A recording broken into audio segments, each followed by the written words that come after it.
Hello student, इस video में जानेंगे एनसीईआरटी कक्षा 9 के अध्याय 7 त्रिभुज में उसका प्रश्नावली 7.2 के सभी प्रश्नों के हल। तो पहला प्रश्न देखते हैं। पहला प्रश्न है, एक समद्विबाहु त्रिभुज एबीसी में जिसमें AB बराबर AC है। इसका फिगर ये नहीं है, इसका फिगर अलग से बनाना है। तो हमें एक त्रिभुज खींचना है ABC, उसमें भुजा AB और BC को बराबर करना है। कोण A और कोण C के समद्विभाजक, और जो कोण AB होगा और कोण C होगा उसका समद्विभाजक परस्पर बिंदु O पर प्रतिच्छेद करते हैं। AO को जोड़ना है और दर्शाना है OB OC के बराबर है। AO कोण A को समद्विभाजित करता है। यहाँ पर मैं हल कर दिया हूँ, आपको केवल समझना है। ये फिगर हम बनाएंगे कि एक समद्विबाहु त्रिभुज ABC हमने ले लिया ABC, उसमें AB बराबर AC। ये AB जो है AC के बराबर है, यानी ये भुजा AB और ये AC। कोण B और कोण C के समद्विभाजक, ये रहा कोण B और कोण C।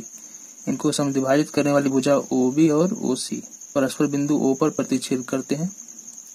फिर AO को जोड़ना है, तो हमने A और O को जोड़ दिया और दर्शाना है कि OB OC के बराबर। ये वाली भुजा OB और OC दोनों बराबर है। और फिर ये बताना है कि AO कोण A को समद्विभाजित करता है। AO इस वाले कोण को दो बराबर भागों में बांटता है। तो जो दिया है वो लिख लेंगे, वही वाली बात। जो सिद्ध करना है वो भी लिख लेंगे, दर्शाना है। अब प्रमाण में हम लेंगे हमें पहला सिद्ध करना है, तो इसलिए पहला हेडिंग डालेंगे और लिखेंगे हमें दिया क्या है पहले। तो ये कोण दोनों बराबर दिया है, क्योंकि कह रहा है यहाँ पे कि कोण B और कोण C को समद्विभाजक परस्पर बिंदु O पर मिलते हैं, यानी कोण B और कोण C को बराबर भागों में बांट रहा है। तो यहाँ पे ध्यान दीजिए, यहाँ पे हम पहले जानते हैं कि ये त्रिभुज समद्विबाहु त्रिभुज है, यानी दोनों भुजाएं इसके बराबर हैं। और यहाँ पे एक बात याद रखिए कि बराबर भुजाओं के सामने वाले कोण भी आपस में बराबर होते हैं।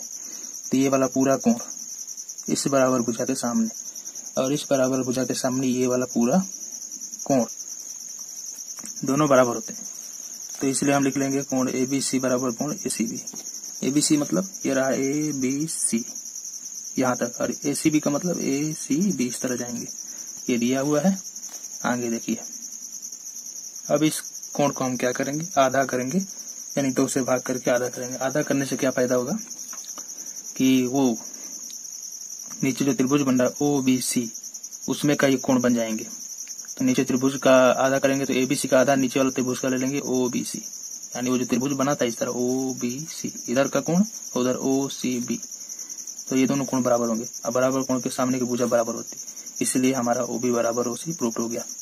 त्रिभुज नीचे जो था OBC, उसकी भुजा OB और OC बराबर हो गया। अब हम दूसरा हमें सिद्ध करना है। क्या सिद्ध करना है, तो देखिए इसमें हमें क्या करना है कि AO कोण A को A का समद्विभाजक है। ये जो रेखा AO है कोण A को 2 बराबर भागों में बांटता है, ये हमें सिद्ध करना है।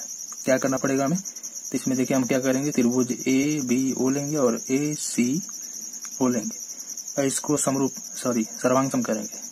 कैसे सर्वांगसम करेंगे, तो भुजा इसका भी है, ये दोनों भुजाएं बराबर है।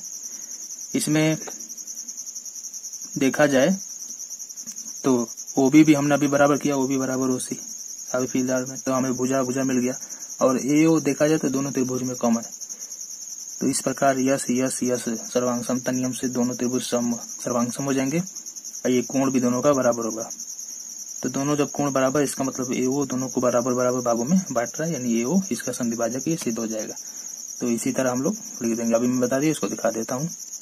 यहाँ हम दोनों त्रिभुज लेंगे AOB और AOC, उसमें OB बराबर OC हो जाएगा, जो अभी हमने ऊपर भी सिद्ध किया यहाँ पे। फिर AB बराबर AC हो जाएगा, जो कि दिया है, क्योंकि समद्विबाहु त्रिभुज के दोनों भुजाएं बराबर होती हैं। AO बराबर AO, जो कि दोनों में है, दोनों त्रिभुज के लिए है। अब इसलिए यस भुजा सर्वांग समता नियम से त्रिभुज जो है दोनों सर्वांगसम हो गए, इसलिए उनके जो A शीर्ष पर जो कोण है वो दोनों भी आपस में बराबर होंगे CPCT नियम से, इसलिए कोण A का समद्विभाजक AO है, ये प्रूव हो गया। चलिए अब दूसरा क्वेश्चन देखते हैं हम लोग। दूसरा क्वेश्चन है, त्रिभुज ABC में AD भुजा, यह त्रिभुज ABC, इसमें भुजा AD, ये रहा AD। BC का लंब समद्विभाजक है, यानी BC को लंब रूप में 2 बराबर भागों में बांटता है। हमें दर्शाना है त्रिभुज ABC समद्विबाहु त्रिभुज है, यानी दोनों भुजाएं इसकी बराबर है, यानी AB बराबर AC। तो देखिए इसे कैसे हल करते हैं। जो दिया रहता है उसे लिख लेते हैं और जो सिद्ध करना उसे भी लिख लेते हैं। यहाँ पर एक बात ध्यान देने योग्य है कि BC को AD लंब समद्विभाजक करता है, यानी BC को दो बराबर भागों में बांटता है। तो जो D है बीच में आएगा BC के, तो BD और CD दोनों बराबर होंगे, ये बात याद रखिएगा। तो आगे देखिए, प्रमाण में हम लोग त्रिभुज लेंगे ABD और त्रिभुज लेंगे ACD। इसमें BD बराबर CD होगा, अभी मैंने बताया, ये दिया हुआ है। यहाँ पे कोण ADB और ADC, यानी ADB और ADC देखा जाए तो 90 डिग्री पर है समकोण, तो ये दोनों बराबर हो जाएंगे 90 डिग्री पर। AD बराबर AD दोनों त्रिभुज में है, उभयनिष्ठ है। इस त्रिभुज के लिए भी AD, इस त्रिभुज के लिए भी AD, तो बराबर है। तो हमें मिला भुजा कोण भुजा, यानी यस सर्वांग समता नियम से दोनों त्रिभुज हमारा सर्वांग सम हो गए। और इसमें जब सर्वांग सम हो गए तो निश्चित रूप से ये भुजा AB इस त्रिभुज की भुजा AC के बराबर होगी। CPCT नियम से ये प्रूव हो गया। इस प्रकार हम कह सकते हैं कि त्रिभुज ABC एक समद्विबाहु त्रिभुज है। चलिए अब प्रश्न संख्या तीसरा देखते हैं। तीसरे क्वेश्चन में दिया है कि त्रिभुज ABC एक समद्विबाहु त्रिभुज है। समद्विबाहु का मतलब ये दोनों भुजाएं इसकी बराबर है, ठीक है। फिर जिसमें बराबर भुजाओं AC और AB, AC ये AC है और ये AB है, उस पर क्रम से शीर्ष लंब डाला गया है BE और CF। ये रहा BE 90 डिग्री पर और CF, जब भी शीर्ष लंब का है तो समझ लीजिए 90 डिग्री पर डाला गया है कोई रेखा। अब हमें दर्शाना है कि ये शीर्ष लंब आपस में बराबर है। हम क्या करेंगे, जो दिया है उसे लिख लेंगे और जो सिद्ध करना है उसे भी लिख लेंगे। अब देखिए, हम दोनों त्रिभुज लेंगे, हमें यही भुजा बराबर करनी है, इसलिए त्रिभुज भी हम उसी हिसाब से लेंगे ABE और ACF। इन दोनों त्रिभुज में देखा जाए तो अच्छा, ये त्रिभुज वाले जो अध्याय हैं इसमें दो ही नियम लागू हुए। एक ही नियम है कि हमें त्रिभुज को या तो सर्वांगसम करना है या समद्विबाहु त्रिभुज पर बराबर भुजाओं का यूज करके हमें हल करना है, ठीक है ना। तो यहाँ पर हम त्रिभुजों को सर्वांगसम सिद्ध करेंगे, बाकी यह काम आसान हो जाएगा। दोनों त्रिभुज में देखा जाए तो कोण A दोनों त्रिभुजों के लिए है, ठीक है। जो ये कोण A है ये वाला, तो इस त्रिभुज के लिए भी है और इधर से जो त्रिभुज बन रहा है उसके लिए भी है। तो ये बराबर कोण ABE AEB यानी AEB और AFC दोनों 90 डिग्री पर है, तो ये भी बराबर हो जाएंगे। और AB AC के बराबर, AB AC के बराबर क्यों? क्योंकि ये समद्विबाहु त्रिभुज है, तो इनकी ये दोनों भुजाएं बराबर दिया हुआ है। तो हमें क्या पता चला, भुजा कोण भुजा से ये त्रिभुज यस सर्वांग समता नियम से सर्वांगसम हो गए। तो जब सर्वांगसम हो गए तो निश्चित है इन दोनों त्रिभुज का ये दोनों भुजाएं भी आपस में बराबर होंगी। तो इस प्रकार ये दोनों भुजाएं बराबर हो जाती। इस प्रकार दोनों त्रिभुज सर्वांगसम करके दोनों भुजाएं बराबर लिख देंगे, जो हमारा सत्यापित हो जाएगा। चलिए चौथा प्रश्न देखते हैं। चौथा प्रश्न है, ABC एक त्रिभुज है, दिखाई दे रहा आपको, जिसमें AC और AB, यह है AC और यह है AB, पर खींचे गए शीर्ष लंब BE और CF बराबर है। ये अब दे दिया है, उस क्वेश्चन का जस्ट उल्टा है, ये अब दोनों बराबर दे दिया हमें दर्शाना है कि ABE और ACF दोनों सर्वांगसम है, ABE और ये ACF, तो बिल्कुल वही काम करना है इसमें। और दूसरा क्या करना है, AB AC के बराबर है, यानी एक तरह से हमें समद्विबाहु त्रिभुज भी सत्यापित करना है, यानी त्रिभुज ABC एक समद्विबाहु त्रिभुज है। क्या करेंगे, जो दिया है वो लिखेंगे। तो थोड़ा जो शीर्ष लंब होता है उसे शॉर्टकट में लिखते हैं कि त्रिभुज ABC में BE जो है AC पर शीर्ष लंब है, B AC पर शीर्ष लंब है, और ये CF जो है AB पर शीर्ष लंब है। फिर क्या दिया है, BE बराबर CF दिया है, ये दोनों शीर्ष लंब को बराबर दिया हुआ है।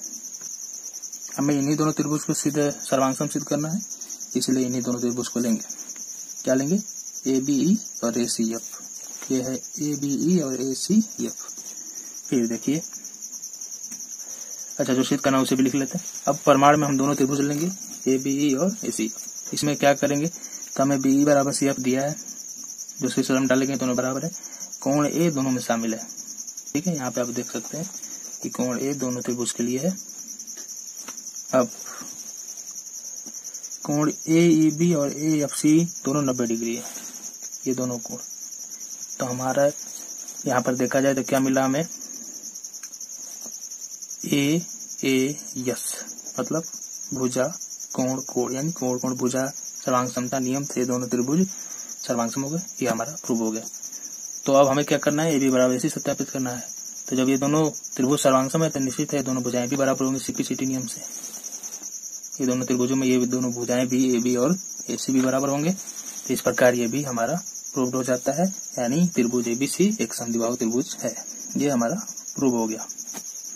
अब अगला 5वां क्वेश्चन में हम देखेंगे कि दिया है एबीसी डीबीसी, यह ए बी सी और नीचे है डी बी सी। समान आधार बीसी पर स्थित ये बीसी एक ही आधार है दोनों का, और ये दोनों त्रिभुज इसी आधार पर स्थित हैं और दोनों समद्विबाहु त्रिभुज है। समद्विबाहु मतलब ए बी जो है एसी के बराबर है और बी डी जो है सी डी के बराबर है। हमें क्या दर्शाना है कि कोण ए बी डी और C B D A C D दोनों बराबर है। ए बी डी और इधर ए सी डी दोनों बराबर है। तो कैसे सिद्ध करेंगे, तो इन दोनों कोणों को जोड़ना होगा तभी जाके हो पाएगा। ठीक है, तो बराबर कोण बराबर भुजा के सामने के कोण बराबर होते हैं। इसका तो ये कोण इसके बराबर, ये कोण इसके बराबर हो जाएगा। अब दोनों को जोड़ देंगे तो हमारा आंसर आ जाएगा। तो जो दिया उसे लिख लेंगे, जो सिद्ध करना उसे भी लिख लेंगे। प्रमाण में हम त्रिभुज ऊपर का लेंगे एबीसी। अब दोनों भुजाएं बराबर होंगे क्योंकि समद्विबाहु त्रिभुज है। समद्विबाहु त्रिभुज पर में से समद्विबाहु त्रिभुज के बराबर भुजा के सामने के कोण भी बराबर होते हैं। ठीक है, अब तो इसलिए कोण भी क्या हो जाएंगे, उसके बराबर हो जाएंगे। अब दूसरा त्रिभुज लेंगे नीचे डीबीसी, इसमें भी दोनों भुजाएं बराबर तो कोण बराबर। अब दोनों कोणों को जोड़ा जाए तो हमें एक बड़ा वाला कोण मिलेगा। एबीसी में डीबीसी जोड़ा जाए तो हमें पूरा मिलेगा एबीडी, और एसीबी में डीबीसी जोड़ा जाए तो एसीडी मिला जाएगा, एसीडी मिल जाएगा। इस प्रकार ये हमारा प्रूव हो जाएगा। ठीक है, अगला क्वेश्चन देख। 6वां क्वेश्चन है ए बी सी एक समद्विबाहु त्रिभुज है। यह है ए बी सी, इस वाले त्रिभुज की बात हो रही है। समद्विबाहु है मतलब ए बी और ए सी बराबर है। यहाँ पे चिन्ह भी दिया हुआ है। भुजा बी ए बिंदु डी तक इस प्रकार बढ़ाया गया। ये जो भुजा बी ए है डी तक इस प्रकार बढ़ाया गया है कि ए डी और ए बी दोनों बराबर है। ए बी और ए डी भी बराबर है। तो हमें क्या पता चला, ए बी भी ए सी भी और ए डी तीनों बराबर है। और हमें क्या करना है कि बी सी डी एक समकोण सिद्ध करना है। ये बी सी डी ये वाला कोण को 90 डिग्री हमें सिद्ध करना है। हम जो दिया है उसे लिख लेते हैं। चूंकि दिया है ए डी बराबर ए बी, और ये जो बात कहा गया है उस आधार पर ये तीनों भुजाएं बराबर हो जाएंगी। ए बी भी, ए सी भी और ए डी भी तीनों बराबर मैंने लिख दिया। ठीक है, हमें क्या दर्शाना है कि कोण बी सी डी एक समकोण त्रिभुज है। क्या करेंगे, हम त्रिभुज लेंगे ए बी सी, यही वाला त्रिभुज। अब दोनों भुजाएं बराबर हैं तो ये दोनों कोण भी बराबर होंगे। ठीक है, दोनों कोण हो गया ए सी डी और ए बी सी बराबर। ए सी बी ये वाला कोण और ए बी सी ये वाला कोण दोनों बराबर। ठीक है, समीकरण 1 मार लेंगे। अब त्रिभुज लेंगे ए C D. A C D कहाँ भी, ए सी डी ऊपर वाला। तो ये भुजा भी बराबर है तो ये दोनों कोण भी आपस में बराबर हो जाएंगे। तो वही वाली बात यहाँ पे हम लोग लिखेंगे। तो ए सी डी में ए डी और ए सी बराबर है तो दोनों कोण भी बराबर हो गया। अब इन दोनों समीकरण को जोड़ देते हैं। तो ए C B plus A C D, A C B plus A C D. तो ये रहा ए सी बी प्लस ए सी डी। ये दोनों कोण को जोड़ने पर जुड़ रहा है। और फिर है ए बी सी और ए डी सी। कहाँ है ए बी सी और ए डी सी ये दोनों कोण। अब देखिए यहाँ पर हमें नया कंसेप्ट क्या मिला। इन दोनों को जोड़कर हम बी डी सी लिख लें, सॉरी हाँ बी सी डी लिख दिए। ठीक है, इन दोनों को जोड़कर, क्योंकि हमें बी सी डी बराबर 90 डिग्री प्रूव करना है। अब त्रिभुज हम पूरा बी सी डी लेंगे, पूरा त्रिभुज बी सी डी। अब हम लोग जानते हैं कि त्रिभुज के तीनों कोणों का योग 180 होता है। अगर हम तीनों कोण जोड़े B plus C plus D, तो इधर से लेंगे डीबीसी, बीसीडी और बीडीसी, तो तीनों कोणों का योग 180 हो जाएगा। अब इसमें से हम इसे रहने देंगे और ये दोनों यहाँ पर आप समझिए, देखिए तीनों कोणों का योग 180 हो गया। ये भी बीसीडी, और यहाँ पर इन दोनों को जो हमने लिया है, ये जो हम दो जोड़ेंगे बीसीडी को रहने देंगे उसी तरह। इधर देखिए बीसीडी बराबर है एबीसी और एडीसी के, एबीसी और एडीसी के। तो इन दोनों के जगह पे क्या लिख देंगे हम, बीसीडी ही दोबारा लिख देंगे। बीसीडी दो कोण हो गए तो 2 बीसीडी लिख देंगे, 2 से कटा देंगे 180 को। अब बीसीडी बराबर 90 डिग्री प्रूव हो जाएगा। ठीक, अगला क्वेश्चन देखिए। 7वां क्वेश्चन हम देखेंगे। त्रिभुज एबीसी एक समकोण त्रिभुज है। ठीक है, और इसमें कोण ए बराबर 90 डिग्री दिया हुआ है। हमें दिया है ए बी ए सी बराबर है। ये जो ए बी है ए सी बराबर है। कोण बी और कोण सी हमें निकालना है। इसका मान कितना होगा, इसका मान कितना होगा। तो बराबर भुजा के सामने के कोण भी बराबर होते हैं। ये दोनों कोण बराबर, जब दोनों कोण बराबर तो एक 90 है, तीनों कोणों का योग 180 होता है। और इसे 2x मान ले, दोनों जोड़ने पर x 2x, तो 90 उधर भेजेंगे, बचेगा 90, कटा देंगे 45, दोनों 45 हो जाएगा। लेकिन हल देख लीजिए, ये दिया उसे लिख लेते हैं, जो निकालना उसे भी लिख लेते हैं। चित्र में त्रिभुज एबीसी में हम देखेंगे AB बराबर AC दिया हुआ है, तो कोण AB और C भी बराबर हो जाएंगे। अब त्रिभुज में तीनों कोणों का योग 180 होता है। यहाँ पे कोण A का मान दिया है 90, उधर भेज देंगे 90। कोण B कोण C के बराबर ही है, तो C की जगह पे B लिख लेते हैं। और एक भी 2 भी हो गया, 2 से कटा दिया हम, तो हमारा आ गया 90 को कटा दिया तो हमारा 45 बचा। B बराबर 45, इसलिए C बराबर 45। एक लास्ट क्वेश्चन है 8वां, दर्शाना है कि समबाहु त्रिभुज का प्रत्येक कोण 60 डिग्री होता है। बहुत ही मस्त क्वेश्चन है, ये दोनों क्वेश्चन मस्त है जो एग्जाम में आ सकते हैं बार बार, इसे बढ़िया से देखिएगा।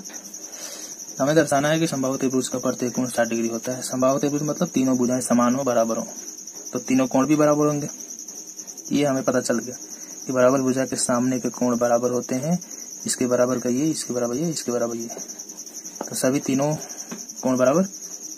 यानी हमें क्या पता चला है, दिया है कि त्रिभुज एबीसी समबाहु त्रिभुज है, इसका मतलब AB बराबर BC बराबर AC, ये दे दिया है। सिद्ध क्या करना है हमें कि प्रत्येक कोण 60 डिग्री है। तो हम त्रिभुज लेंगे ABC, उसमें हमें दिया ये AB बराबर BC बराबर AC, तो तीनों कोण भी बराबर हो जाएंगे, क्योंकि सम्मुख भुजा के सामने के कोण बराबर होते हैं इसलिए। अब तीनों कोणों को जोड़ेंगे तो 180 आएगा। तीनों को हम A मान लेते हैं क्योंकि सभी बराबर है, 3 को भी A, इसको भी A, 3A हो गया। 3 से कटा देंगे तो 60 आ जाएगा, A बराबर 60, इसलिए A B C तीनों बराबर 60 हमारा प्रूव हो गया। इस प्रकार खत्म होता है। तो अब अगले वीडियो में हम अगला प्रश्नावली देखेंगे। तो धन्यवाद, मिलते हैं अगले वीडियो में।